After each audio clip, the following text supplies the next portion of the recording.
अपनी अहलिया बुशरा बेगम के साथ इस्लामाबाद जा रहा हूँ, मुमकिन है वहाँ गिरफ्तार कर लिया जाए। Imran Khan chairman Pakistan Tehreek Insaf PTI। इमरान खान का कहना है कि अपनी अहलिया बुशरा बेगम के साथ अदालत में पेशी के लिए इस्लामाबाद जा रहे हूँ और मुमकिन है कि उन्हें वहाँ गिरफ्तार कर लिया जाए।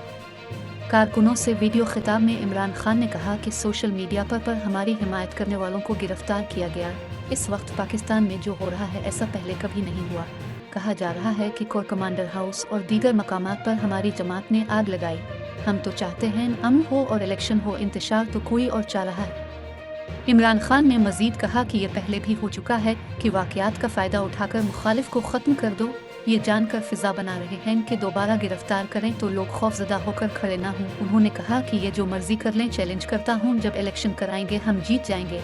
निगरान हुकूमत अब गैर कानूनी हो चुकी, वो तो उनकी प्रैक्टिस है। निगरान हुकूमत और IJs पर केसेस होंगे। ये अभी जो भी करना है कर ले, बाद में जेलों के बड़े चक्कर लगाने पड़ेंगे। कल इस्लामाबाद जा रहा हो, कानून तो है नहीं, ये किसी भी चीज़ पर गिरफ्तार कर सकते हैं। इमरान खान ने कहा कि कोर कमांडर हाउस जल गया, इस पर भी इंक्वायरी नहीं हुई। कोर कमांडर हाउस में CCTV कैमरे लगे होंगे, देखें तो किसने जलाया। सबसे ज़्यादा ख़तरा मुझे है, उनके रास्ते में तो मैं खड़ा हूँ। शरीफ माफिया ने अदलिया को तकसीम करने की पूरी कोशिश की, अब फिर उनकी कोशिश है कि अदलिया को तकसीम करें। हमें पाकिस्तान का सुप्रीम कोर्ट बचाएगा।